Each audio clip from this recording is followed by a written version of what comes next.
the lovely Elsa with us this evening. So I'd like to welcome everyone here tonight on A Cosmic Cuppa with Jude. We're going to do things a little differently tonight, a little back to front. So this is going to be extremely interesting. We're going to, with your permission, have an interactive evening from the beginning with questions. And the topic of the evening is you. Y-O-U. It's all about you. And so we're going to start with questions that can be anything you would like to discuss, as long as I guess it's not personal totally to you in a private session, but something, a topic of interest that you would like some answers to from our lovely Elsa. So I'd love to again welcome Elsa. How are you, my friend?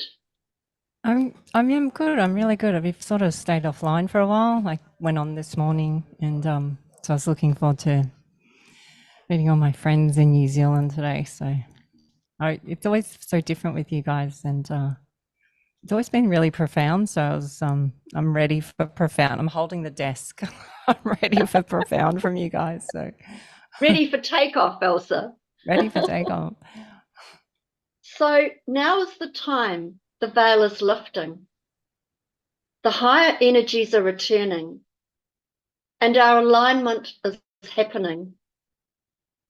All within consciousness is awakening now to more of itself.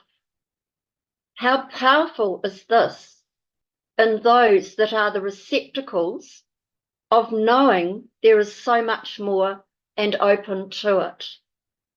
We are aligning with more of our divine source blueprint. This evening, we're going to have a cosmic cuppa with your questions first. It is all about you, and we are calling this cosmic cuppa you. It is your unveiling, your awakening. Let's start with our questions. So, Lee, I would love to ask you first if you have a question for Elsa, please. Sure. So I took this quite literally, you, and I was wondering, how does you relate to like the U letter? The shape of it, you think about doing a U-turn. It's kind of a 180 degrees type of thing. How does the letter U and the word you relate to us? This is so.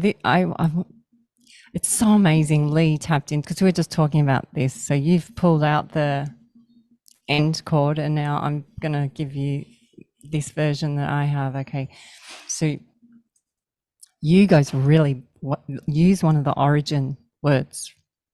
So you have you as you is an arc, or half of the hull, half of the seed. It's a tuning fork. You have that shape. Then you have U, E-W-E, which goes way back to Sheba.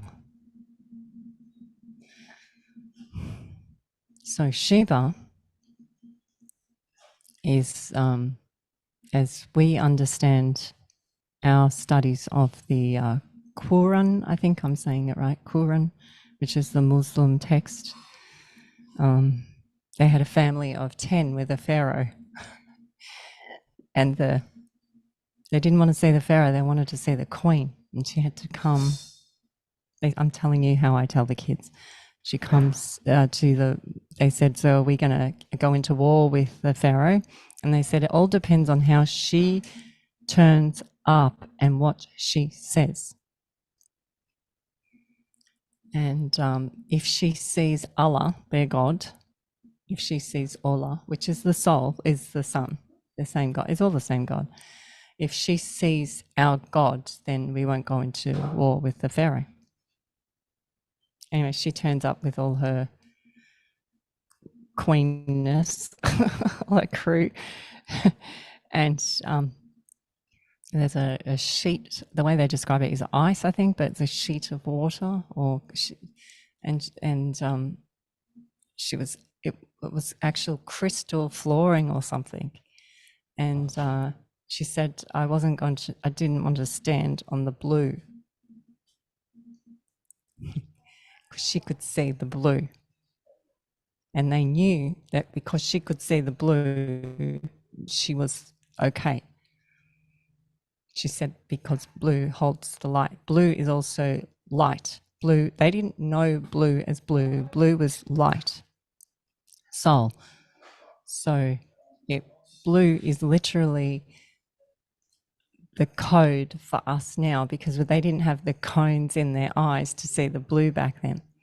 So Sheba means Neph. Sheba is Sheba, sheep, ba is you. Is she you? She you, she me, she him, her is the same word. It wasn't her and him, it was the ones. So you in the Bible it comes up a lot. This is why they sacrifice the sheep. There's a lot of weird stuff goes on with sheep. But this is why you have the shepherd and things like this. So blown away that this has come up as the first part of the questions. But I guess it's a little story to share, to add more to the story. It's also a story to say that it's all connected, everyone across everything. It's all the same story. We just got to pick up on it, pick up what we need on it, collect it, because it's threads, its ends has been waiting for us to make make the arc. So Lee makes an arc with Jude, Jude makes an arc with Elsa makes an arc with, Selena or Karen, like you all, and then you start Arking. Arking. King is kingdom, king hom. So you reign, you're ruling your home. And it keeps coming back to the same stuff, like rule you. Don't it's we're working all together, but you rule yourself, you rule within, out. And you'll be attracted to the other ones that do this, and you'll steer quite far away from the ones that don't. As we found over the years, or they just spin off because they just can't even be around you anymore, which is okay. It's all right, because I'm sure I've spun off a few times in my life as well. So, it's this you is goes deep in us. This you. It's also a sheep. They always class sheep as stupid, but they're not. They've got they're very humble. They're kind creatures. When you look into the eye of a lamb and a sheep, they're mothering. They love their young. And we have sheep next door, and they're so curious. We have an electric fence between, it's right here actually, right? And we have goats and sheep in the farmer next door, and our Dalmatians run up and down barking and playing with the sheep. And the sheep just look there, they just look over the dogs. They actually find it entertaining watching all these spots run up and down, but they're so gentle and they stick together. They stick together, and we've been told that if you're a sheep, you're following each other, like they always sort of say in a negative sort of sense. But I would much rather be talking like this with people than trying to do all this on my own all the time. It's I think we're a lot of black sheep, Elsa. So we're the ones that go against the grain. It's really interesting, though, because one of the questions I've written down that, if I may, I'll bring in here. I've heard you speak of the bridge, the rainbow, and the arc, talking about arking. We could put a play on words with the ra in bow, rainbow, bridge, arcing over. How does this sound after what we've just been talking about? So it's that arcing again, like the rainbow arcing over. So I thought I'd bring that in now because that seems quite pertinent to the question. Well, the only reason that we arc is because we're grounded. So Richard would say, because we've travelled a lot on planes, I haven't been fortunate enough to see this, but Richard has quite a few times where he's on the plane and the rainbow goes right round as a complete circle. And so the only reason that a rainbow is an arc or a bridge is because it's grounded. That's us. That's us. We're grounded. So the way we look at, I might be rehashing this for you, but you have your left foot, your right foot, and you have heaven is your spleen in the middle where you make your decisions. So you're arcing. So it's all. So you're arcing within yourself, and then you're arcing out as energy as well. So it goes like this, and this is why you have souls. This is the souls are on your feet.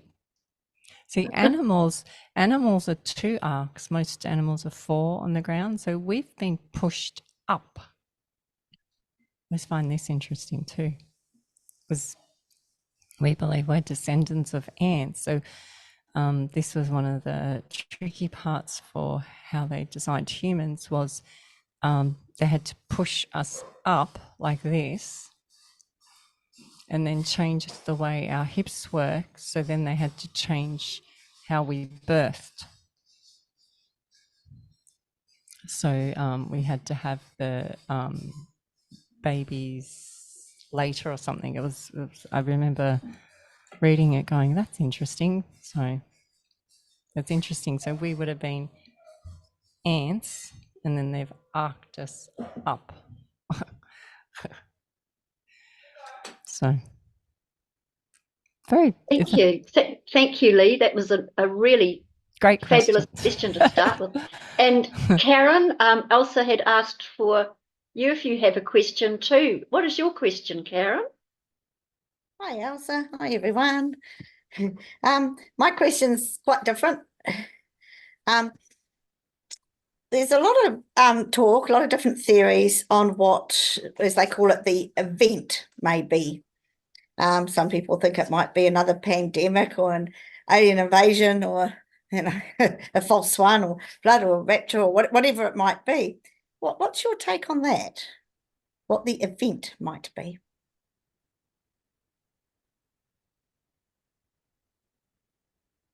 Can you unmute, please, Elsa? So the event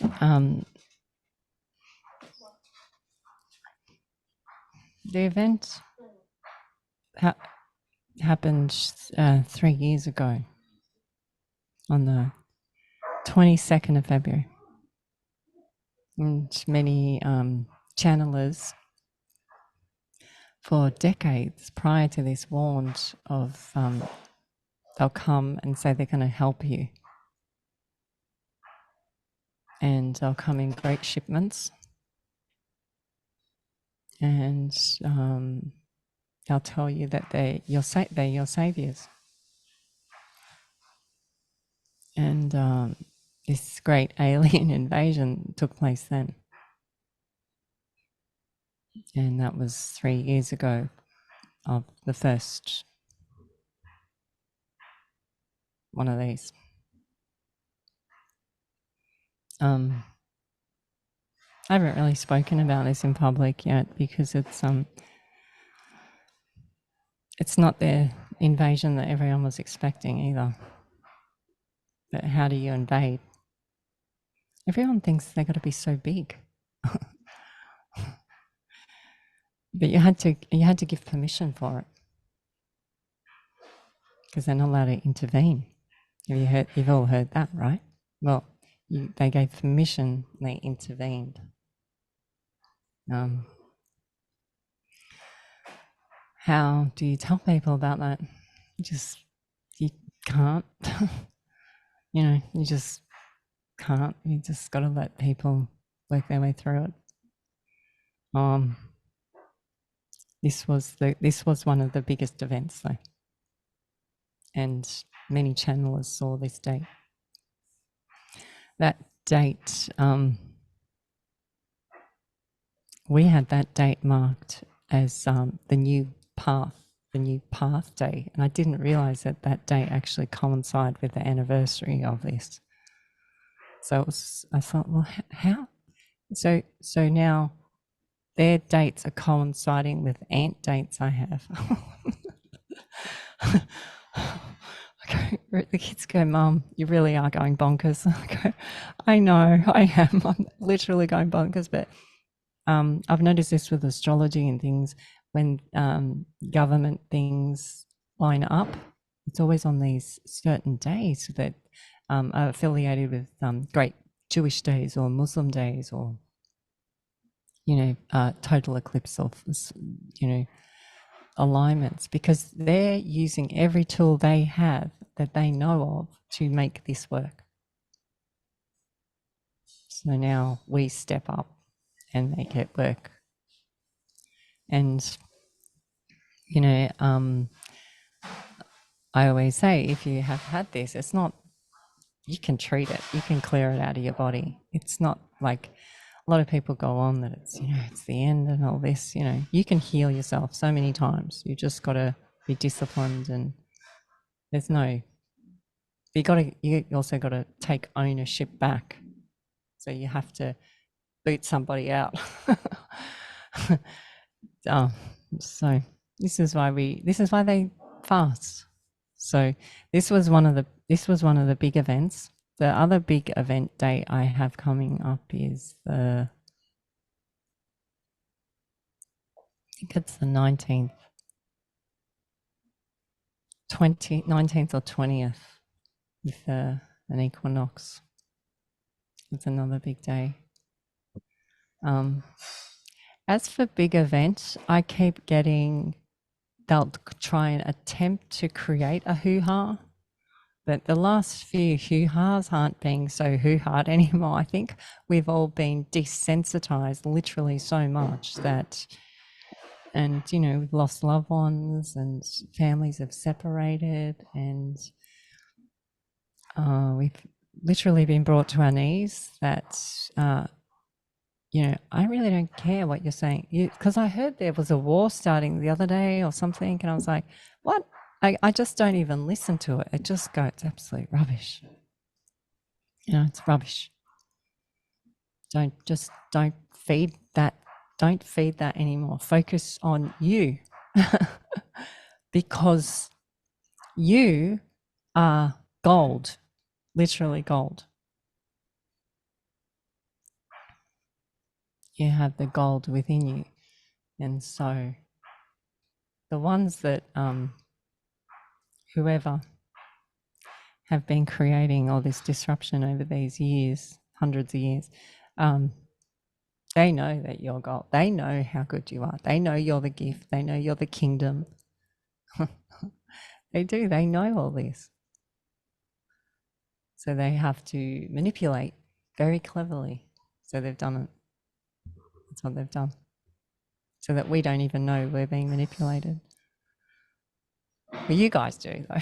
That's why it's fun to come and talk with people that I just understand, but not understand and point fingers, understand and rise above it. Literally just get on with it now, rise above it. I think a lot of people are still also waiting for a date in themselves.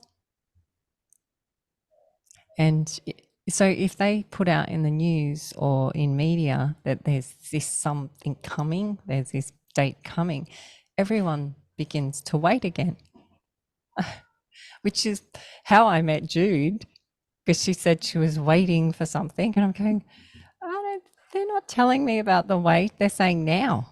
So they're saying to me through, I'm not going to argue with craft more, and it was a fleet, because it's the warrior ones in New Zealand, a fleet come over and go, tell her it's now. I was like, okay. And there's 1, 2, 3, and I'm going, okay, I get it. You don't have to say anymore. So coming back to the Zoom with Jude, and I go, they're telling me now. They're telling me now.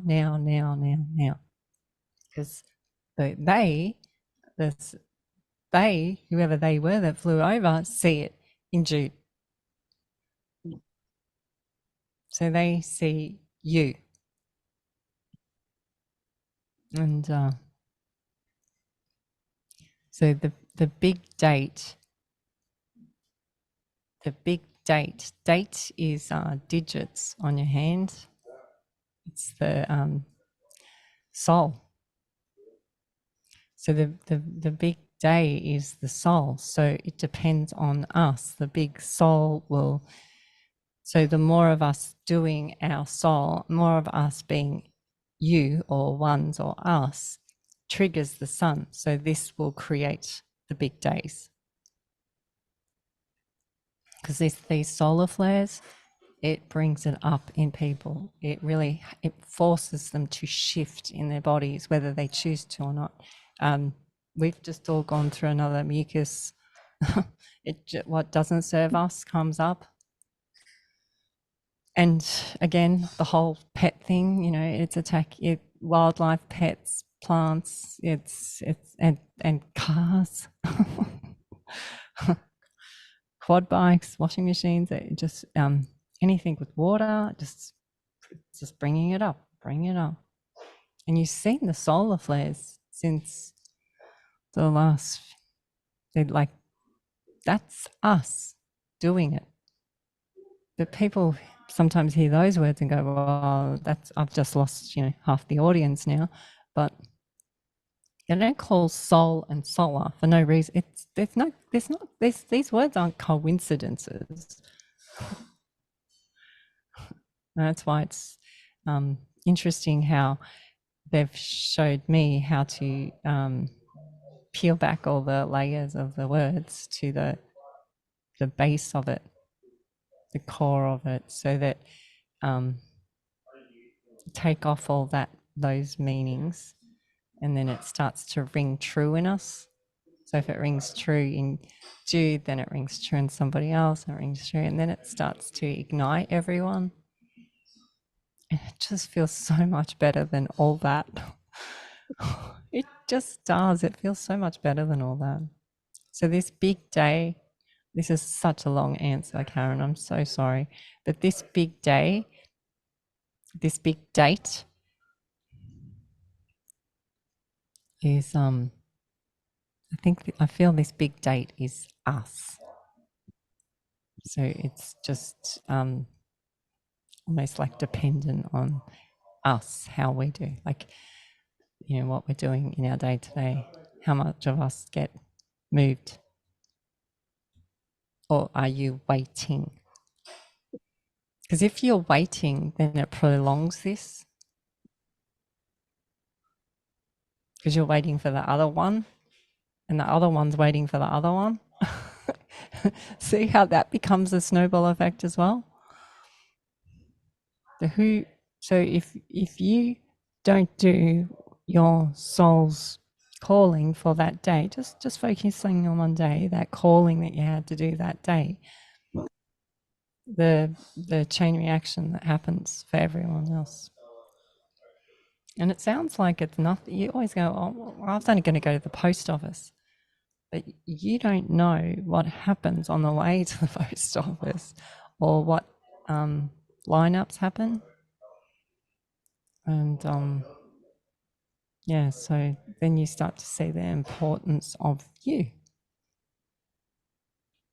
And it's the simple things that have been told to us that aren't important. I'm so sorry, Karen. You should put, you know what we're going to have to do is get a timer and push the timer. So essentially, as long as we're doing what it is that we are here to be doing, our mission, our work, whether we know what that is or not, then at the same time we are working on ourselves as well. And therefore our soul date would be our ascension. Am I hearing that correctly?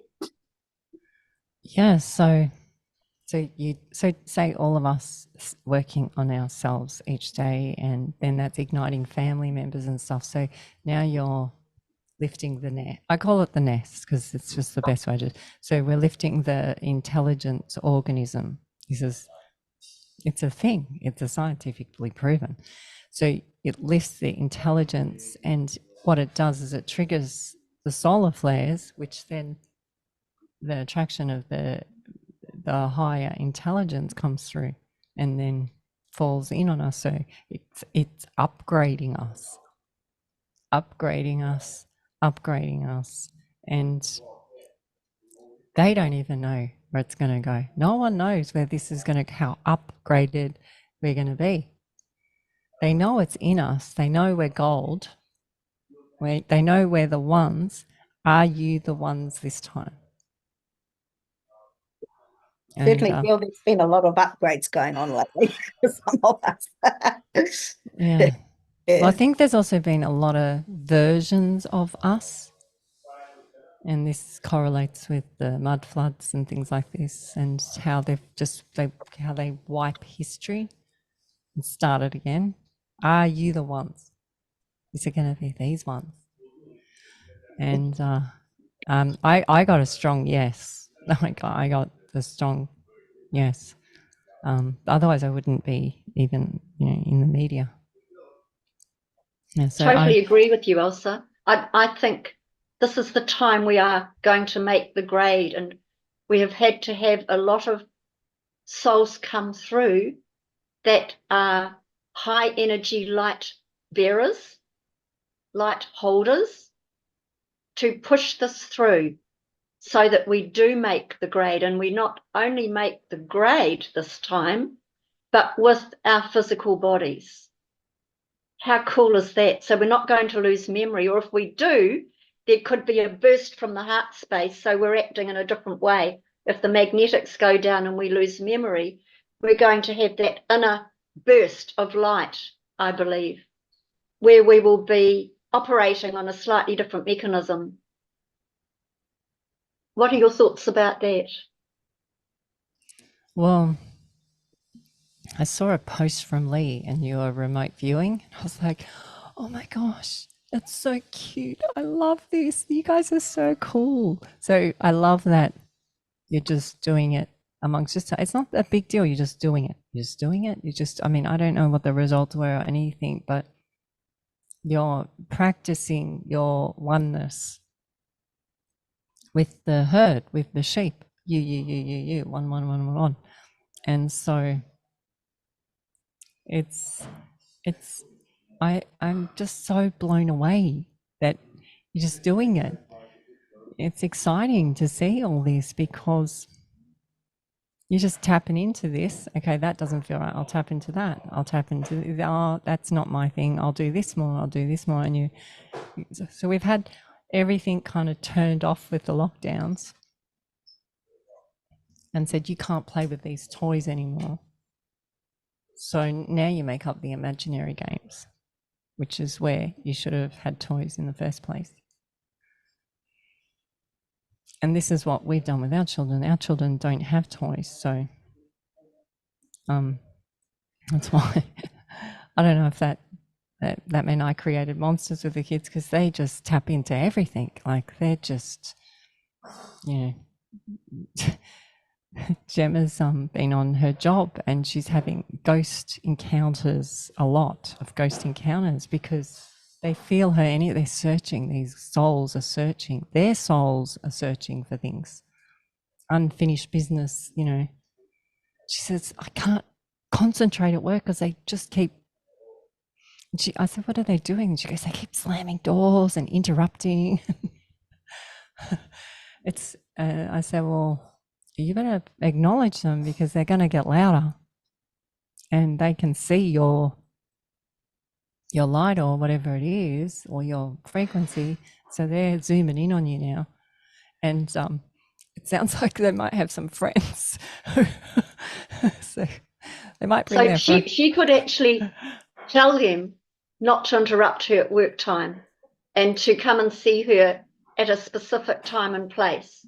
She can actually ask them to do that, and they should acknowledge that. So she's not interrupted at work. Yes, but she has to acknowledge them first. Yes. And sometimes it's just that, like you said, that acknowledgement is enough.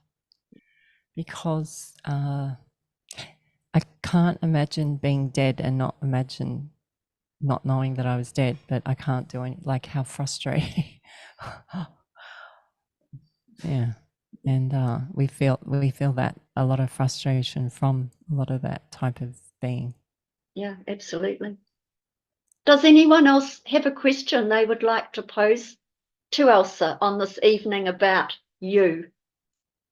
Hi, Judy. Hi, I've been on for a while. It's lovely to see you. You too. My question, Elsa, is I help out an old lady who has polymyalgia and can't do some certain things, so I go and help her out. And I was at her place one day, this was, I think, last year, and hanging out her laundry. And she's kind of on the flight path from the airport in Palmerston. And I looked up in the sky and there was an aeroplane there and it wasn't moving. It was literally suspended in midair and not moving. And it was an Air New Zealand plane. So have you come across anything like that? It was so bizarre. And it was like that for a very long time. And I've also had a girlfriend who was doing the Camino in Portugal, and she's also seen exactly the same thing. Yes, well, we have seen that, and you're seeing it. Mm. You're seeing it. And so by you sharing this story, then your girlfriend saw something similar. I never told her. It was when she got back, I mentioned it, and then she said, "Oh, I saw that when I was away." So she had seen it herself, Yeah. knowing I had. So you've shared now with me and then with all of us. And then you see what happens. So you've just raised intelligence of everybody because now we know this is a thing. You weren't crazy. You weren't silly. The sun wasn't in your eyes. You saw what you saw. You can't unsaw that. You can't. And this is what happens with all our experiences. People would like to debate me on things, and I go, you can debate all you want because we all saw it, we all heard it, we all felt it. So you saw the plane. Military planes, there's multiple layers. Sometimes it is military, sometimes it is craft. Hiding is military, sometimes it's the other way around. Sometimes they're trying to make it look like a craft. So sometimes we'll have planes, like you said, described, and then they shapeshift into a drone. And I was like, so because I guess also the fact that there's so many of us in the family, it's not just my eyes seeing it, it's all of the family. So You're breaking up a little bit, Elsa. repeat the story exactly. Am I okay?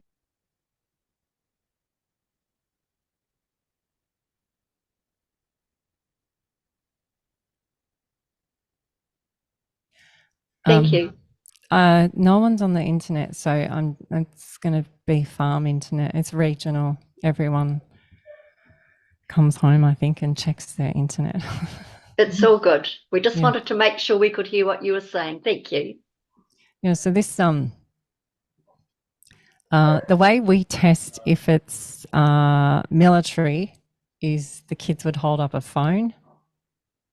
We've been doing that for like, since 2014. They used to do that because the military was becoming so low over the home, and they were, and the black helicopters and the cargo planes, and it happened so much they got over the scared. It was more annoying. It started to get annoying, and we didn't know why they were doing it. And we didn't know everything that we knew today either. But the kids go, "Watch this, Mum." And they hold the phone up, and if it was some type of a military surveillance or something, it would speed off. It was as soon as we held the phone up. Because So they we thought all- you were a photo. Sorry? Because they thought you were going to take a photo? I don't know. I honestly don't know. And it's just a crappy little iPhone. So I don't know what, we're not like NASA or, I haven't got high tech anything, but it was just funny that, you see this big craft, right? Actually, we had a big black one come over yesterday. We haven't had any for a while. We had a really big black one come low, and they're not meant to be in this flight path either. These are big black cargo planes. It's funny because Richard said out on the boat there was big ships in the whale lanes. They're not allowed this close in the shore either. So why are they there? So now I've got the big ships and the planes. And so by you speaking up and people know your truth, and I'll say, well, Judy saw that plane again. And then they'll go, oh yeah, we saw this. And then you start to see if things are going on, what's going on, what's happening. Are they doing things to manipulate, up there, or what are they up to? Could it also be a glitch in the matrix? And so knowing that this is illusory, could this be a break in the 3D matrix? Yeah, it's like they stuck it on and forgot to take it off. Yeah, there's all those. There we call it like deja vu and things like this. So like you'll go shopping and you'll see one person and they do something, and then you go to another shop and it's the same person, they do the same thing. And you're like, what is that? So what was that? So it's just this random person who I've never seen before I repeat in the same way at a different store, and I'm going, did someone stick that person there? Like Truman Show, did they just plonk them there and then plonk this one there? I think it was another movie, quite a violent movie, Hunger Games, where they would just put, okay, bring in the vicious dog. Okay, bring in the lightning. Yeah. So there's that sort of stuff that I feel goes on as well. There's also like where you are on the land as well. So we find there's hotspots. So you got your sacred sites. The reason they're sacred is because they're hotspots. They're. But then you have people like yourself. So they'll like Gemma, how I described Gemma. They kind of follow her because you imagine how society must look to the space around us, which is filled with beings. They would be looking at us going, not one of these people in this group see us. And then they find someone that does. Yeah, it's exciting for them. They would start, their frequency would buzz up. So this is how then they can make a slamming door or breaking glass, because they're excited because you have the potential to see them.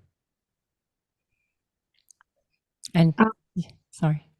So those, if I go out on a clear night, I have what looks like stars, but I don't think they are, flash. If I ask, like I mentally ask, someone would like to acknowledge that they know I'm watching, can you just give me a flash? And every time that happens, and sometimes multiple times, Sometimes they strobe 3 times when they're light, and sometimes it's just one big one. So they'll, as you get more and more with it, sometimes they get bigger. I mean, everyone's here to have a different experience. We've had them like, so a star out there flashing, flashing, flashing, and it zooms in and goes through. You go, what was that?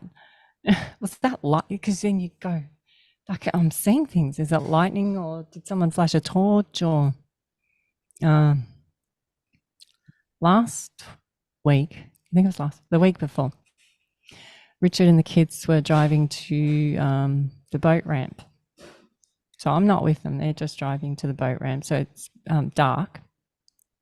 I see this huge blue high car with a high beam coming down the road. Now, it's in that location where Jet had his car accident. It's in the Pyramid Hills area between 2 quarries. So they're driving through and this high beam, and Ginger was like, Dad, what headlights are they? They're really, I want to get them. They look really bright. As it got closer, it was only one headlight, but it was huge. And it kept coming at them down the road. And Richard goes, I think I'm going to have to pull over because this is huge coming down the road. It comes to them, straight up. And they're like, they're all on the bus, and they go, oh, we're going to have to tell Mum about this one, aren't we? Then it happened again, another morning, sorry. So what is that? The quarries have, the reason quarries are quarries is because of their luminescent stones in these quarries. And so that brings in the energy of beings as well. That's why they mine, and the quarries. And quarries and mines have 2 different titles for a reason. The quarries have the squares, whereas the mines have the ores. They were quite specific on me knowing this. Yeah, so it's Can you explain what you mean by ores? What does that mean? like well, see, now ores is a tool, an ore, right? A tool. So that's the reason they've been called ores. A crystal is Christ stalled. It's a stalled ore. And there's something quite, we found at a lot of mines and quarries, is the energy of those areas have a lot of ET energy or interaction, lots. But we've seen it with our own eyes. There's one across from the airport at the Gold Coast airport. They always like hide them. You should see how clever they hide all these mines. And they always call them concrete places, like wholesome. Really? Wholesome? You're going to give it that name? Wholesome started here in Byron. Wholesome is owned by, was owned by a farmer who was German, came out from Germany after the war, and he had a farm, and he mined the red dust. That red dust they sold back overseas is Agent Orange, found here in Byron. The way we found that, is this being, will this go live, what we're talking about now? Oh. Well, we had a big incident, and that was how we found out about this. It was in the heart of lockdowns.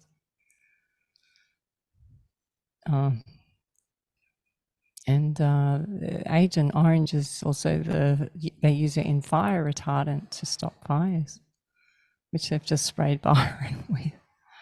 It's just funny, like what is Ord, what is mind, and you see the names of the companies and things, and you just go, hang on a second, wholesome, like they're playing with our heads here, aren't they? Like, so the mines and the quarries hold a lot of ET energy.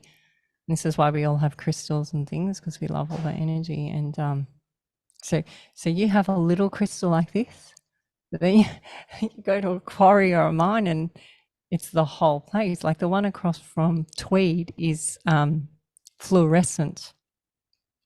It's one of the oldest artifacts in the world found there, Palestinian era, I think they call it.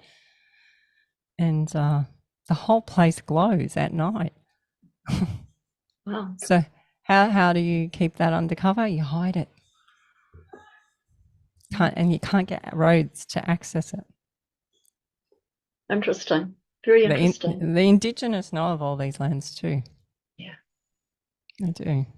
Yeah, here, New Zealand, everywhere around the world, they know of the importance of these places. So That's fascinating. Mm. Does someone else have a question for Elsa?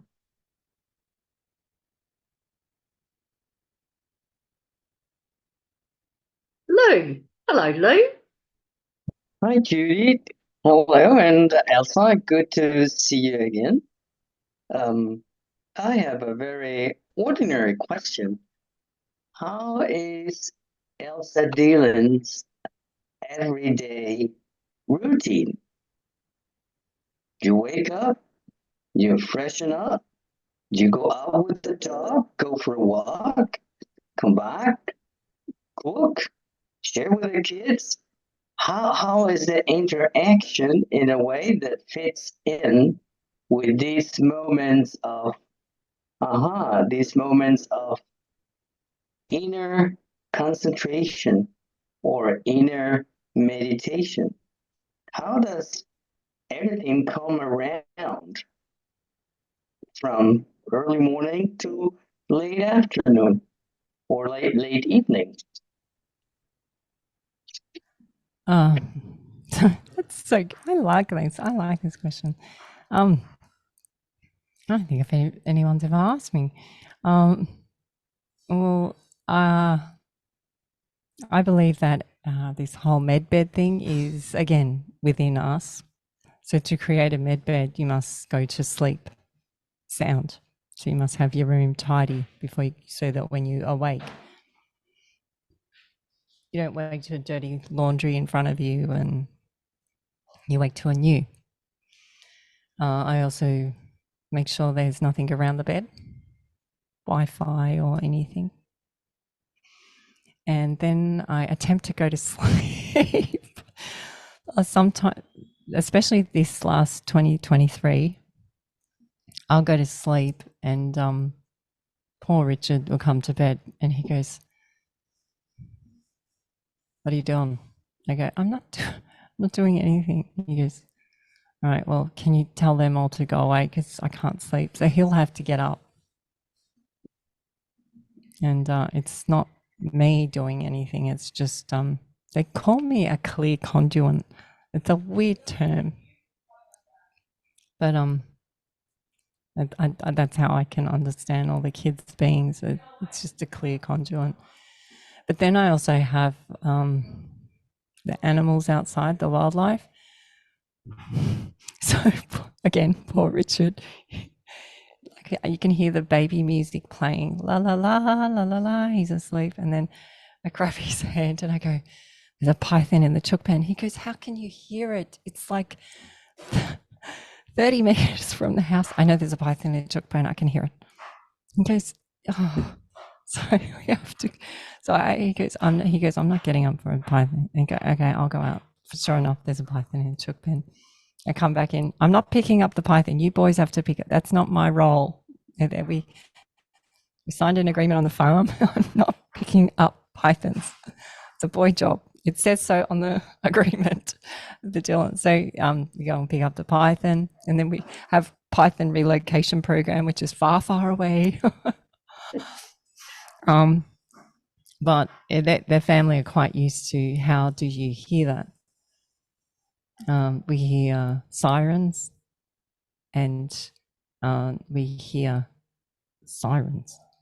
I can hear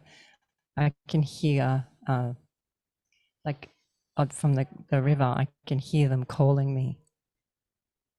And when they're calling, I can hear them like chanting some type of frequency or message to me to remember. The more I remember, the more messages come through. The more I'm the one that shares, the more messages that come through. At night, sometimes when I'm sleeping, I can feel the bed shudder. So then poor Richard again, I said, did you feel that? And he's like, no. So then we go back to sleep, and I feel the whole bed shudder. And he goes, okay, I felt that one. And then he goes, well, now I can't go back to sleep. So we have a lot of this go on between Richard and I. It's funny, irritating for him, but I can't stop the bed shuddering. I don't have a non-stop shuddering button anywhere. So sometimes we'll find that the wild animals call us outside to prepare for a craft, especially the wild dogs and the dingoes. They will howl, and I can tell how far away they are. I can see, and they'll call me out, and I go outside and stand, and then I might have an encounter like Judy said, where it's just paused or it's flashing. And so when you're in the space of this craft or whatever flashing at you, they are literally transmitting to you. Yeah, and the answers from it, or the feelings from it, or the education from it could come later down the road, or could come straight away. This is before the sun's risen, by the way. So then I might do an interview. Sometimes, yeah, that's always interesting because I'm coming in at 3 a.m. with Overseas, so they're on a different time level. So that's always entertaining. So then the kids all get ready to head off doing their thing, because half are teenagers now, or sorry, not teenagers, adults. So I've got 4 driving. Well, the 4 eldest ones are driving. And then we go into chores. So a lot of time in the morning sun, we will just enjoy the sun with the pets. There's lots of pets. There's always cats crawling over you, and then they've got the ducks, they come and sit with you, and the horses. The way we have our farm structured is everyone gets along. We don't make it tricky. Then we'll go for a walk. Then we come back. Then a couple of the girls do hill climbs, which they got me started doing, to go up and down the hill to build up our stamina.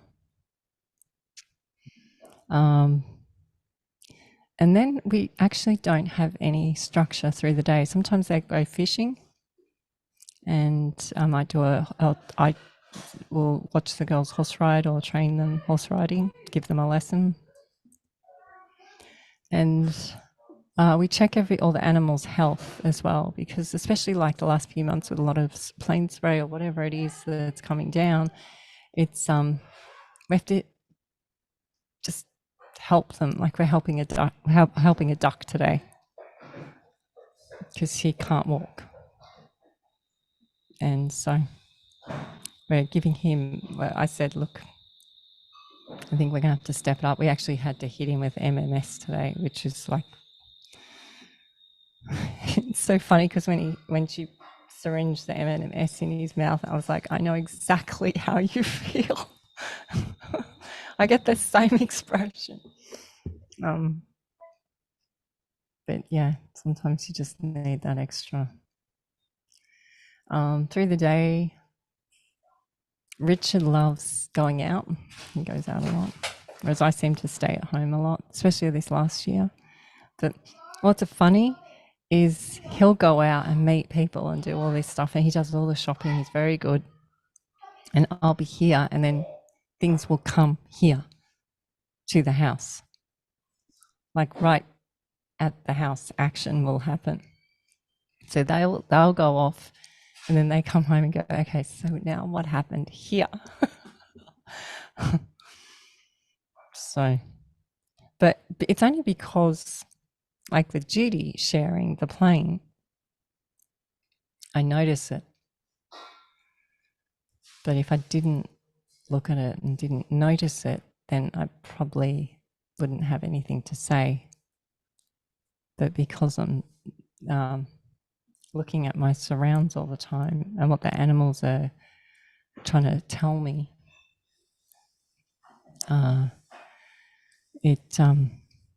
everything prevails.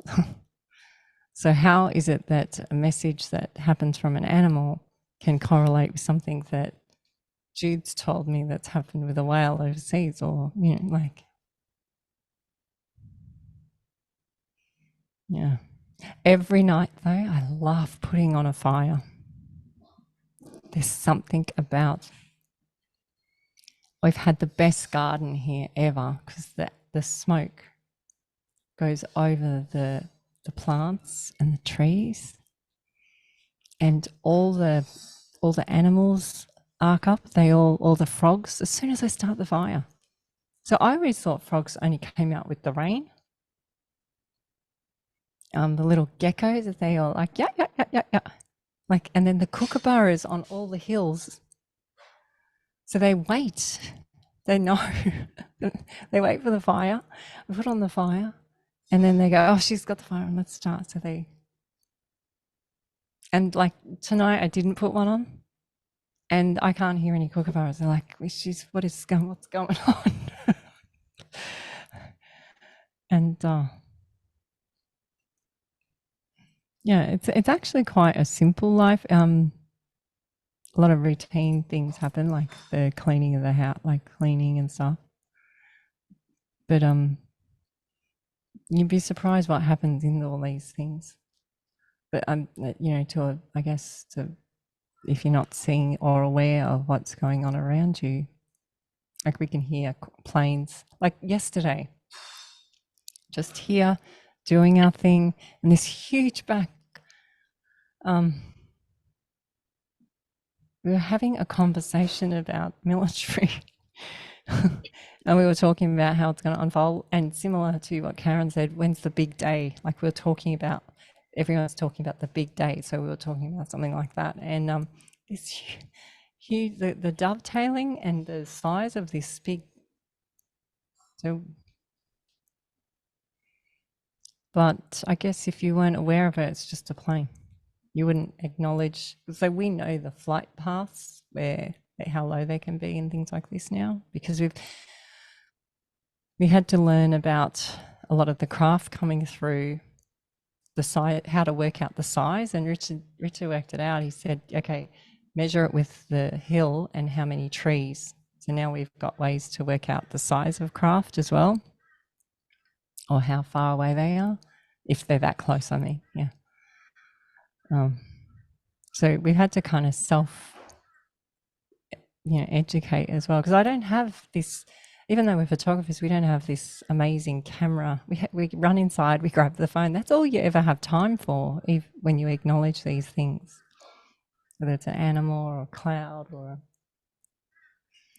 So we found though, shifting to this house, because the way the doors are, we actually have been able to capture the craft, because before we were in a little farmhouse, we only had really one door to run through, and that was like a bit of a rabbit warren to get to where we kept the phones. Whereas this place, we just run in one door and the phones are right there. It's sort of easier access. So we've been able to capture the craft easier because of just purely people will say to us, how come you're capturing the craft? And I said, it's just the way the doors are on this house. We can run in quicker. And like when that time I saw them with Jude, the phones were right here, I could run in. But if I was at the other house, I would have missed the whole thing. So that, Thank you so much. Thank you, Lou. Thank you for your question. thank you, Lou. That was a good one. Brilliant. Marilyn, how are you? I'm well, thanks, Jude. Nice to see you, and to you, Elsa. It's lovely to see you again. I'm just wondering if you could perhaps tell us a little bit about all the adverse weather patterns that we're having. Like we're having all these weirdo types of weather happening in, I think, all over New Zealand, but particularly where I am, we're getting all sorts of things happening all out of the blue. Then there's snow happening. I see in America people are having difficulties because the weather's been so bad and the wildfires and what have you. Is this like a natural? Are you able to speak to whether this is a natural phenomena in some cases, or perhaps it's been manipulated? And it's definitely manipulated. But there also is the new plasma coming down, so that really does affect the atmosphere. Sure. The solar flare, so you have the solar flare, but then you have the CMEs and also magnetics coming. So this the magnetics of our body is really important, and this is why we say don't have those earpieces in. Like I'm always telling the kids, get it out of your you know, it's okay to wear it for a bit, but don't have it. It's literally frying you. Don't put your phones in your pockets. I can feel them when I hold them. That's why I never have my phone on me. Yeah. It's so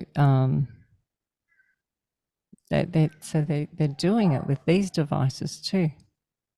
You know, they're not just doing it with their devices. They're doing it with devices that we all now have in our homes. It's very clever. Yeah. We've found that the atmosphere with at the moment is that parasites like it. They like a certain temperature. It's this air that you can't breathe in. Like it's just weird, and it's hot, but you're not hot, and it's like thick air. It's like it has taken things out of it, like they suck the oxygen out of it or something. It gives you brain fog. It gives you brain fog. One of our kids feel it coming in before it hits all of us. So we watch her behave. If she starts going kind of weird, we know that she's got to get her feet wet or have Epsom salt or put her feet in water or go for a swim in the creek or something to do with water to that's how she restabilizes. Otherwise, she just falls on the floor like a mess, like she's melted. And she's been like this since a little kid. We call her, she's our meter. Like, we don't need an EMF meter, we just have Gidget. But we notice it's not just our domestic animals, it's the wildlife too affected by all this, and the plants. So we're finding the animals are talking at night. We hear this around the world, but they've been doing this for a while, but the animals are confused as well. It throws out all your menstrual cycles, which then throws out all the men's cycles because they're tapping into the menstrual cycles, and it really just messes everything up. So this, again, this messed up way is easier for parasites, because if your ions in your body are only ticking like this, they're not high vibrating, it's easier for them to latch on. Yep. And these parasites are so tiny, so intelligent, and they're ancient alien DNA that they don't know how got here. This they agree on.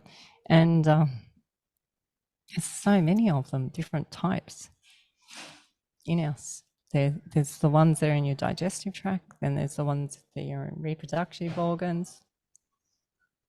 And so you just work your way through what symptoms you have, because that will tell you which ones they are. And yeah, we just work through them. And a lot of the time the pets will have the same ones, or the plants tell you they get, you'll see the plants get marks of fungus or black spots or burns. And then you'll notice you've got a burn on your lip. Like, so everyone's talking to everyone if they see it. I mean, I learnt to take Epsom salt from, I love this story. We went to Byron Bay and I saw these beautiful fragrant flowers, and I've forgotten the name. I think they're geraniums. Anyway, the sign at the nursery said, "We just need some love." And I just went, "Oh, look at them, Richard. They just need some love." And he goes, "They're dead." And I go, "No, I can still, they've got green in them, but they're yellow." He goes, "All right, I'm not paying for full price, obviously." So we took them home, and then I researched what it was, and they needed Epsom salt. I went, "Well, hang on, if they need it." And then I went outside and I went, "That plant looks yellow. And that one, I'm going to see." So we started taking it, and we instantly felt better. The plant looked green. The plant survived. So again, see, no one told me about Epsom salt like this, but I realized it's magnesium. So Yeah. so it's right there before us. So so right now in our paddocks, it has this full on, it's just gone into full bloom of this, it's classed as a weed in Australia. And I've been speaking with the other realm about the power of the herbs, and we go back and forth about what ones are best, what ones are best. They kept saying wormwood, but in Australia, to find out what one is wormwood, because they swap all the names around in every country. They make it really hard to work out what plant is what. They always go, "It's poisonous, it's toxic, it will kill your animals." They make it like the big bad wolf. Yeah. Anyway, I look out the whole paddock is wormwood. So I've been trial and erroring wormwood. And it's quite bitter. Wormwood is how they make the green gin, the abstinence, which is of Alice in Wonderland. That's his name, the blue butterfly. And the reason that he's the blue butterfly is because this is kind of gross, but this is what it is. He has metamorphosed the ones that do not serve him, come out of the colon, which is how they got the name butterfly from the Greek word kolos, comes out and turns into a beautiful butterfly, which is the theory of the Indians, which is the blue shiver tree, which is the tantra is the middle of the butterfly, and the masculine and the feminine wing. So I'm going, okay, I want to be blue butterflies, which happens to be the Alexander butterfly, which my kids think's very irritating, my middle name. So the wormwood we've been taking, I break off the leaves, I put it in hot water. I've been doing it for 3 weeks. They suggest to take it for 4 weeks. And I've just been having the hot water, and I can feel, after I've had the hot water with these leaves soaking in it, I can feel these things, like I feel like my body drops inside. Like a whole, like level drops in me, ready to, go. And so they class wormwood at one of the top ones. And I'm for months I'm trying to work out what wormwood is, and the whole paddock out here, like all the farmers complain about it. Oh, the paddocks are full of wormwood, but they don't call it wormwood here. They call it something else. But so the other ones, we were having trouble buying fruit, and they've got this plant called wandering Jew. It's got a little tiny blue flower. And the wandering Jew's story is that he saves, he's just like a savior. I was like, that's a funny name to call a plant. Anyway, I've worked out it's everywhere. Wandering Jew's everywhere. It's one of the highest forms of vitamin C. So now when I'm out gardening and, weeding, so-called weeding the veggie garden and pulling out the wandering Jew, I eat it. Wow. But I learn about the Bible. I learn about the Jewish. I learn about blue flowers, which is through Nev, and I learn about how it all ties in and how to bring it into our life as well in a simple way. It's right there's like dandelion, they're right there. Yeah. Interesting that you should talk about Epsom salts, because I buy the 20-litre thing of it, and I just had to put some on my garden because the leaves on the trees were going a bit yellow. So yeah, it's amazing. It's sort of magic.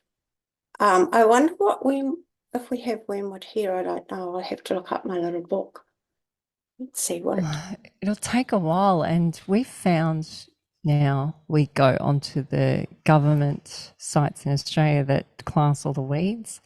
Oh yeah. And I'll go, because they're really thorough. They won't say wormwood on it, but I'll pick up all the names, and then I'll take those names and marry it with overseas names, and then that's how I got the connection. Oh. And so when I see things like this type of hiding, like in Australia, we have gyprock in our walls. A lot of new homes are built with gyprock, right? So the walls. It is the same in New Zealand. Yes. This has been banned for 10 or 15 years in the States. They call it firewall. It's not good for you. They say they change all the names between countries. So yeah, it's just part of it. So Thank you.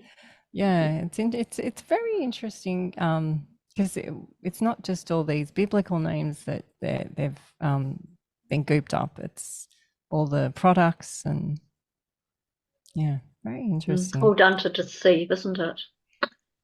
Mm. Thank you, Marilyn. That's fascinating. Yeah, thank Karen, you. do you have another question? Yes, I do.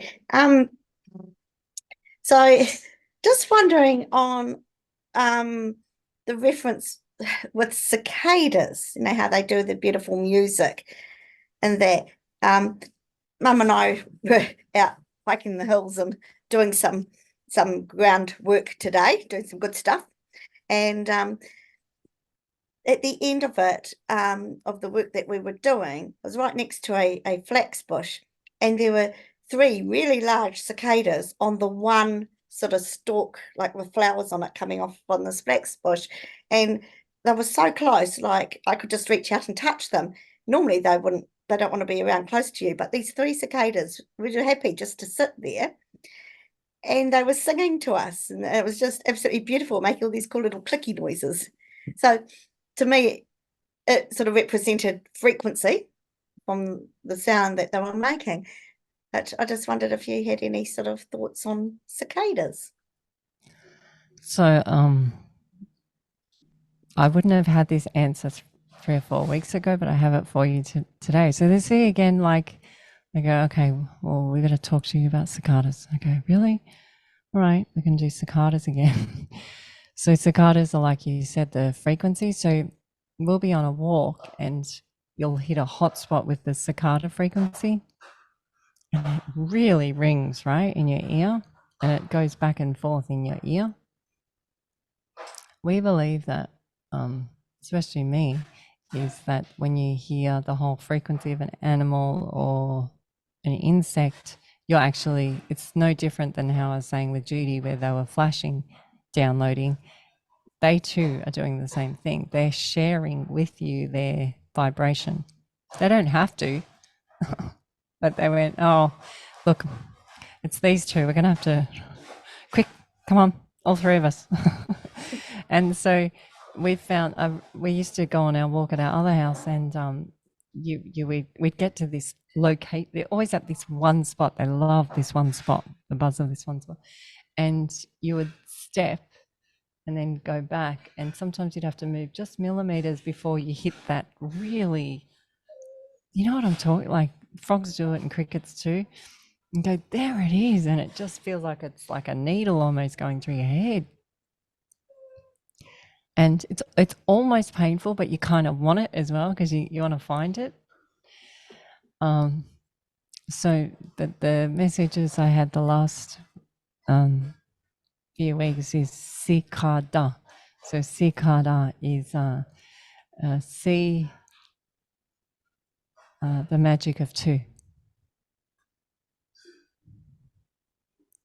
So now when you hear the cicada, you will see the magic of two.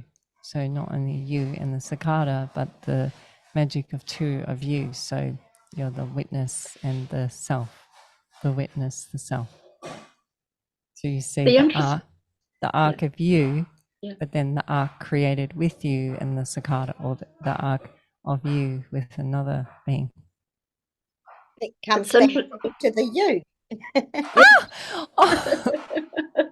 And the arcing. I love the arcing. What was interesting too, guys, was that Karen recorded the cicadas doing their thing. And I said, play it back to them, which she did. And their singing went exactly to the same, not frequency, but the same tune as they were hearing, because they change it and make it more clicky, and then they go back down again. And they changed it to what they were listening, then they were playing back what they were hearing. And they only did this after we'd finished our ceremony, which the timing couldn't have been more impeccable. It was amazing. Wow, that's so cool. Yeah. So I know what you mean. They picked up on the song at the spot where, see, a lot of animals have a song. Like if you listen, they'll have a tune that they sing. And as you know, that species might change their tune a bit as they move onto another area, another town, but they'll have a tune. And we always say, listen to their whole tune if you can, from the beginning when they start to the end. And the crows are very interesting, their dialect and how they talk to each other. And then you start to go, are they talking about me? Did I hear them say Elsa? I'm just messing about. I'm just saying, like, you start, because then they start to land in trees near you and things. It's it was the energies. It was fascinating. It was fascinating. Yeah. I have a question for you, if I may. This is the year of the wood dragon, dragon's breath, and guarding the gold. We spoke a bit about the gold, the treasures within. Can you speak to the analogy of the dragon's energy this year, please?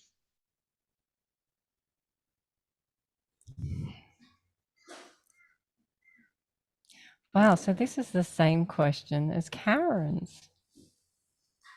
So the big day. When's the big day? Actually this answers 3 of the questions. So Marilyn's as well. So the drag ion is it's one of the noble gases. argon, which is the green gin, which is abstinence, which is wormwood again. So understanding the jinn. So jinn has been classed as a evil spirit. It's not. It's just a spirit, as is. It's kind of like Marilyn's background going through the auroras behind. Very similar. So it's the green gin. It's probably got to do with the auroras as well because of how they move. But understanding the green gin, so argon is one of the noble gases and it's non-reactive. So dragon, ion. So if we can not be reactive to the hoo-has going on and not be reactive, but just allow them to be their full spin so they have their complete cycles, and keep spinning yours so you inspire the ones that want to pull out, and you will drag their ions with you, which is what I speak about with this nest and the superorganism of intelligence. So you're dragging their ions. Literally, you're dragging their ions. So we're dragging them with us. Eventually, they all come, but it's their process, not yours. You just keep being you. Again, comes back to you. So now we've answered another question, comes back to you. So by you being you, you become the dragon who is protecting the gold, which is you. It's almost poetry, really. So you get Lou, you get Elsa, who wakes up before dawn and mashes it all together and goes, this is what it's all about. And it's just, it can't be that. Yeah, it's that simple. So they've just made it all busy and they've made it all like, I think deep down, we are all gold and we are all here to shine. And it is simple. So we've got to come back. Simple is open spirit, jest, stupid, dumb. These are all classed as simple spirit. That's why spirits are called jinn, which is called spirits. That's what it is. This is the same thing. It's seriously almost, I'll be talking to people and I just laugh all the time because it's just so right there before us a lot. It's just I know you guys you'll get into conversations now and you probably all get the giggles too, because you just go, how can you listen to what you've just said? It sounds silly. Whereas what you're talking about, so you're talking about cicadas, makes more sense to me than, like I would, those cicadas, the fact that they lined up, you said they lined up on one stalk. So generally when we have the three turn up, it's the three wise ones. They did when they line up like that, that to me is a clear sign. As someone that sees things, that is a clear magic of two. And So there were three of us today doing this work, and then there were three cicadas. or one for each. Yeah. So it's, but someone else would just walk past and go, oh, it's just cicadas. You go, okay. You just missed all the magic. You just walked past it. Oh, well, you're going to make this into something, aren't you? Like, I'm not making anything into anything. I'm just appreciating the cicadas. That's it. And look how much we've just, which is what you three did. You've just appreciated the cicadas. And now we're having a conversation about how what cicada is and what it does, and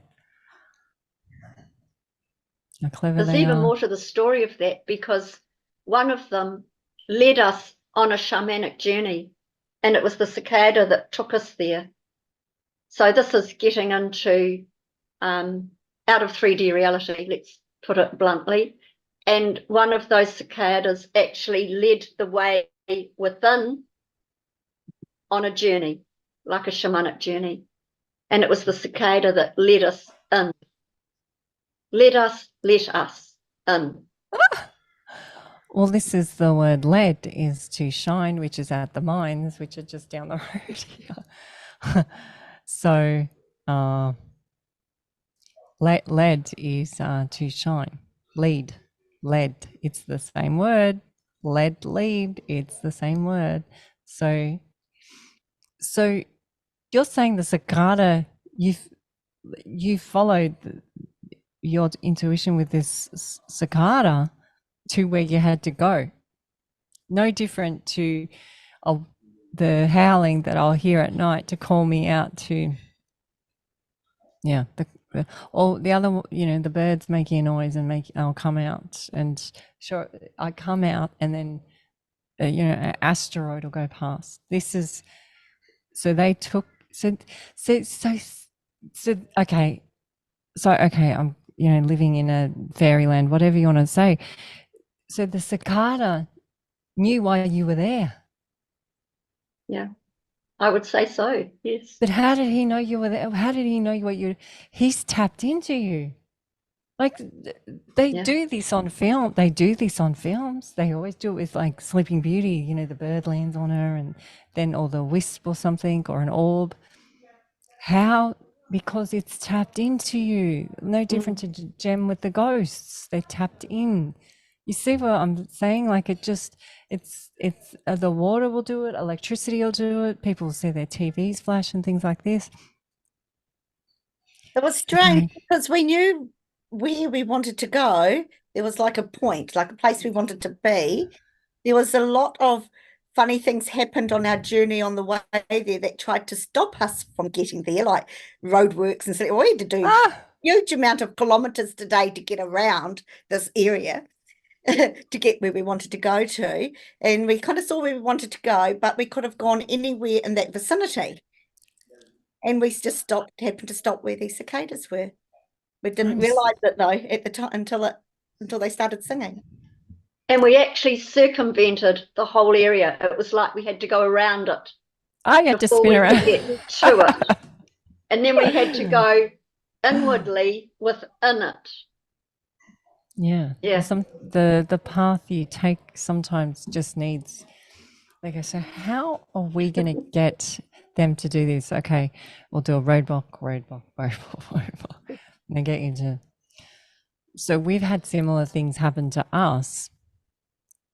And you go, why did we go all that way? Or Richard was taking the boat up to Queensland on an eclipse. I was like, really? You going on an eclipse? Okay.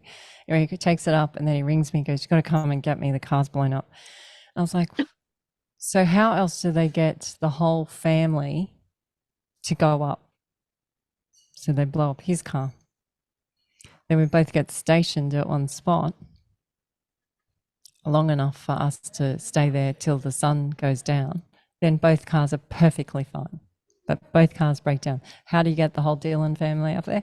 That's how you do it, because we're not going to. But it was a big pain in the butt at the time. But when you see the whole thing and where we were stopped, and while we're stopped there, we have a magpie come down and entertain us. He was caroling to keep us busy.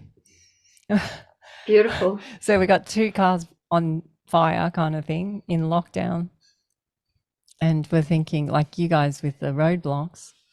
But other times we've done, work like this, and we've been stalled there from a roadblock. Very interesting. We've had once, it was the reason I remember this one, we had once where we were going up into the mountains and it was on my birthday. So I was really excited. And kids go, those clouds look really dark, Mum. And we had this man who was an ET. He was not human, but he had black hair all like this. And he came out from like these, no one was really in this area. It was like showground sort of thing in country town. He came out onto the road, and I can't do it. The kids do it, where they make your fingers go like that, and stops. Says like, and Richard goes, "Is he a hitchhiker?" I said, "I don't even know what he is. What is he?" He's kind of like looked like a hospital outfit or something. It was odd. So we kept driving 5 minutes on, and then we couldn't go any further. This was a huge storm, so we had to turn around and come back home. And the kids said, he was stopping us, you know that, right? So we weren't meant to go there that day. We were meant to go on another day. And Interesting. so with this cicada, what I love about this story is that this is communication. Yeah. And Thank you, acknowledged Elsa. it. We did. Does anyone else have a question for Elsa? If your ears ring like cicadas all the time, is that relevant? Because that's the noise I have in my ears all the time. Yeah, well, this is a big one for because you'll have ringing in one ear, and then sometimes it feels like it's only halfway, and sometimes then it will ring in both. It goes like this. This is a time where not to drive or walk on a high land or anything, because it does throw your balance out. It has a lot of it can have to do with the magnetics they're playing with Wi-Fi. If you're in a high Wi-Fi city area, that can affect you. It depends on how sensitive you are to, how many salts and oils you have in you.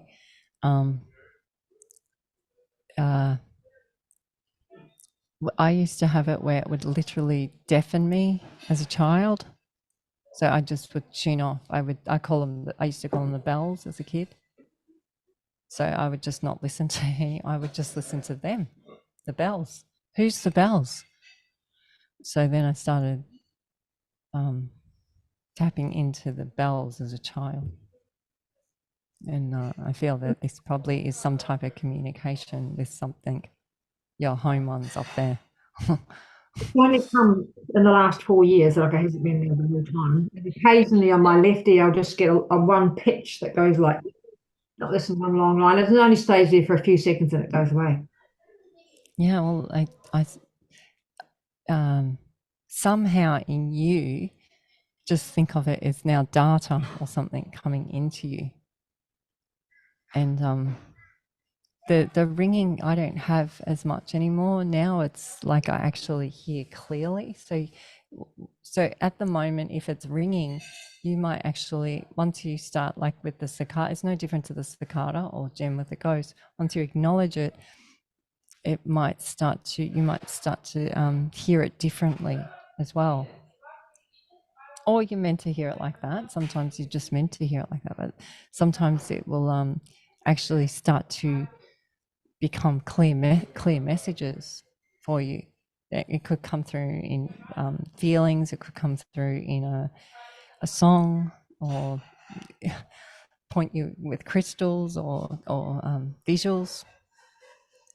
But yeah, really, the next time it happens, zoom in on it now.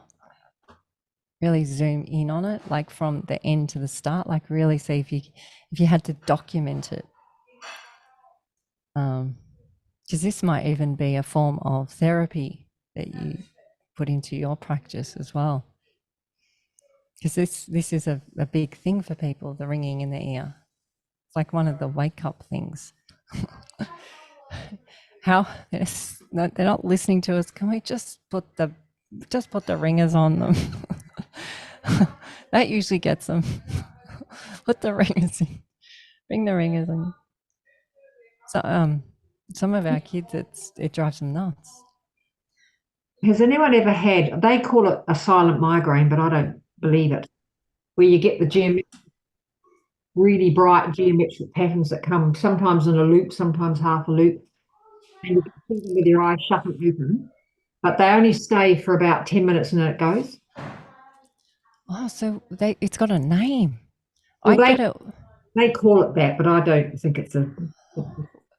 So do they? Because a few of our children is light sensitive, as in fluorescent lights and certain the blue lights and things. They have to turn them off. They can't read properly.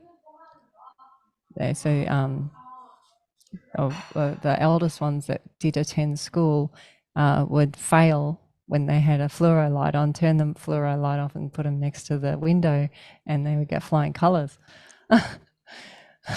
So it was a light thing. There's that. But then I used to go and stare at the sun, and I could hear, I would see symbols from the sun come at me. I still see the symbols, but the light coming in, I could hear it, and it was excruciating pain. And I'm wondering if that's what the name they call it. What did they call it? Something migraine? Oh, I can't. You're muted. Judy, you're muted. When I first looked it up, they called it a silent migraine. Silent migraine. Wow. Because that kind of describes how it would feel, because and it would make my eyes like the noise was like a train. It was so loud. And then once I would relax with it, then it would stop. But I've never thought of it as, but that's probably one of the best ways to describe it, as a silent migraine for a few seconds. You can't, you couldn't drive because it's literally right across your vision. Yeah. But it doesn't last long, and it doesn't hurt. I mean, nothing hurts or anything. It's just, but it's like a kaleidoscope. If you look at through a kaleidoscope and turn it and see all those things, it's kind of like that, but it's in an arc more than a circle. So again, we're energy beings and everything's energy. So what is that? So you give it your attention, and so that's some type of information coming to you. That's what solar is, and then solar goes back. I just saw this on a documentary, on an ET documentary, just today actually. This is so interesting. And they said, well, it's not like we can communicate with the sun. And I was like, oh, he said that for me. He said that for me, so I would hear that. That's the smear campaign there. So they do all these ET videos out, and then they throw that one in. And I go, how are they going to prove that one wrong?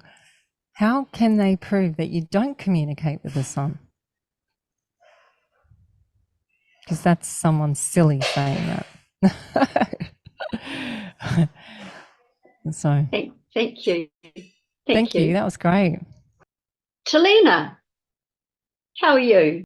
Hi, I just wanted to comment on that arc of color, because I had a period of time, it's actually when I was going through my marriage breakup and divorce, and it was just great time, and I was driving, and it was, I would get these patches of it coming, and it was I would have a significant amount of time, like I would have for 10 minutes, or and so I was able to observe what it was, and yes, the arc, but there were little triangles, and each triangle had the different colors, and they were spinning, but each triangle was spinning in a different direction, and so the arc was made up of triangles that were joined together. Yeah, and I was told that it was a migraine. I hadn't heard that it was a silent migraine, but it was a form of a migraine. I don't get migraines, and I haven't had the, very occasionally, maybe I'll just get a little smattering of it. But yeah, no, but not since I was kind of going through all that turmoil. Yeah, but that was, that was 20 years ago. But I haven't had it since. Not the same. Yeah. It's definitely sounds similar because it is triangles and things. Mm. But So, sleep paralysis, they always have an excuse, and conventional excuse if you look it up what it is, but I don't believe it. well, it doesn't. So, I say this ET specialist saying this, he said some great things through the documentary, which I skipped through. And then I just ended on this last note that he said. And I was like, so this is what, they do. They bring out this information and they sprinkle it with truth or sprinkle it with, and then goop it all up so that if, one of us speaks about it, they can debunk you with that movie or debunk you with that documentary. And it's like, wow, this spinning. So you seeing the hues is seeing the gate of hues. I'm going to get so that you're seeing the gateway of hues. So to see the gateway of hues is of great privilege. And it's interesting these gateways and these dark nights of the soul always happen in great turmoil for us humans. And it seems to be that that's when you're kind of at your mercy or your most, I call it the allow, which is the all low. Okay, really? Is there going to be that word now? All low is allow. So your all low is when you've fallen to your knees and surrendered, which is what it sounded like this moment was for you. And then you see the gates of yous, which is the gate of ones, which is you see all the chakras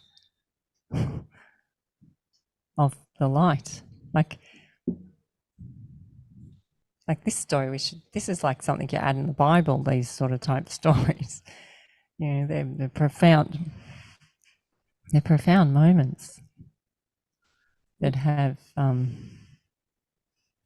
this is great importance, sharing these moments, because then you go, so now you're almost like time traveling, you're going back, collecting a memory that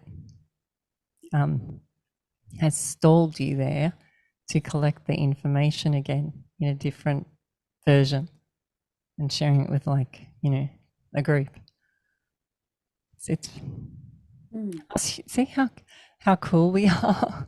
It's not just this group. I'm just saying, see how cool we are as humans. We can go back and take energy from that moment and use it now as a tool. So the next time I see a rainbow, I'm going to see if I can see spinning triangles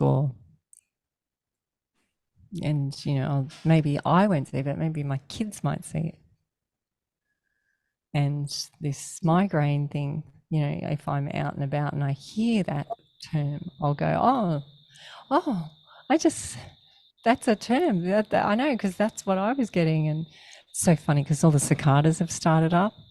They're going, I knew I could hear them. Yes, they're saying, I was say going hi to to Jude and Karen. I was going to say to you throughout the second half of the interview, I could swear I could hear cicadas, and I thought, now is my hearing going funny?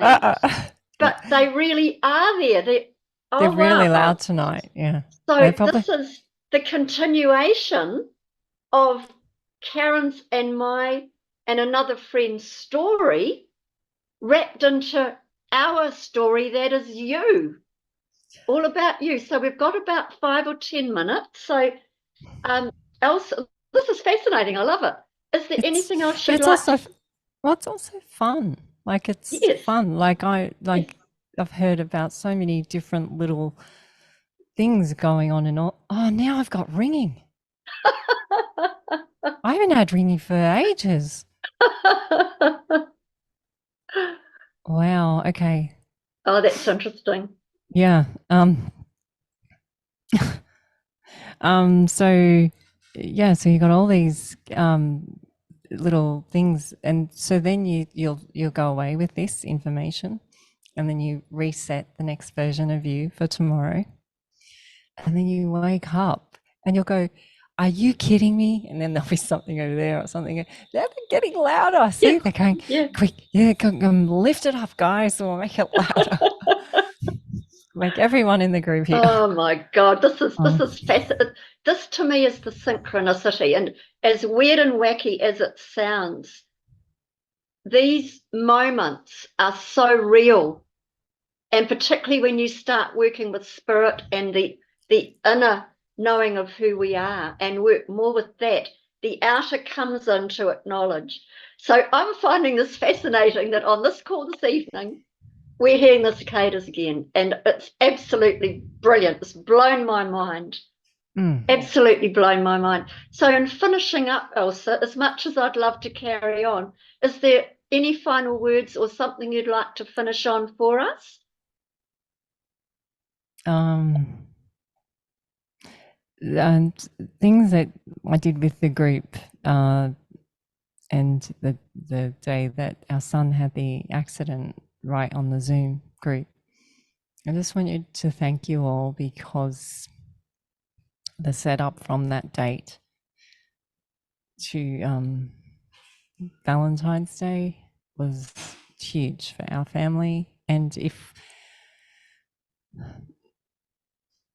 the one in me wanted to do mapping work with you, which then triggered things in New Zealand, which triggered things around the world, and you helped to bring up the warrior in that one to speak up the next day. So thank you for being the other ones. There was also other things that happened to sacred sites here, which would have been classed as disastrous, but it brought a lot of great attention to it. So it was ones, sometimes things that look like disasters or problems actually bring attention to the others, the ones that where you're dragging their ions with us, right? It triggers them or empowers them to go and have a look at that place, and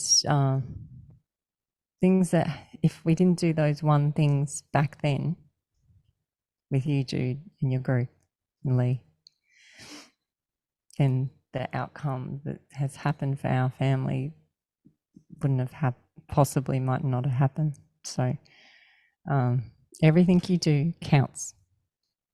Everything's one. It doesn't count 1, 2, 3, 4, 5, 6, 7. It's just one. It's just the matrix. One. It counts. That's how it counts. And no one is greater than the other one. You're all ones. We're all ones, and we're all gold. And the gift is in Hom, in you. Beautiful. Yeah. In you. So that's been the discussion this evening. Elsa, I want to thank you so much for so much more illumination and synchronicities that have been happening, particularly for myself and Karen and a third party. Thank you so much. Yeah, this was so much fun. I loved it. I love the interaction. It's fun for me too. It was a different way of doing it this evening. I had heaps of questions that we can get to next time, my love. And I wish you and your family great health and happiness. And I hope tragedies don't have to strike all the time within your family, because we're all on a mission. We're on a mission from divine creation to make this the best place absolutely possible, inwardly and outwardly. So Elsa, thank you so much. Thank you to everyone for joining us this evening on A Cosmic Cuppa with Jude. It's been so lovely having you here. If you are watching this on YouTube, please like, share and subscribe. So Elsa, how do you help people and where can people find you? We have a website called spinbeings.com, and you can just send an email through the site. Also, on that site, you can link onto YouTube or any of the media platforms that you choose. And we have small, usually just small clips of the interviews, just to give you a taste of, because with every person that you're with, you have a different flavor or essence or magic come up. So, and people resonate with different speakers. And so, yeah, you can go on and find it. We also have a lovely lady called Sheila Seppi. She's now she's it's called Conscious Awakening Network, and so she's asked us to have a Spin Beings channel on there. So there'll be documentaries coming up now through there. Fantastic. Yeah. Fantastic. So I would you. like to say thank you so much to you, my love, and thank you to Lee again for the opportunity. As always, it's just amazing. I just love doing what I do, and love having all of you with me together. This is all collaborative. So thank you all so much. So peace on earth starts with you. It starts with me. So good night, everyone. Good morning, good afternoon, wherever you are. And we'll see you next time on A Cosmic Cuppa. Good night.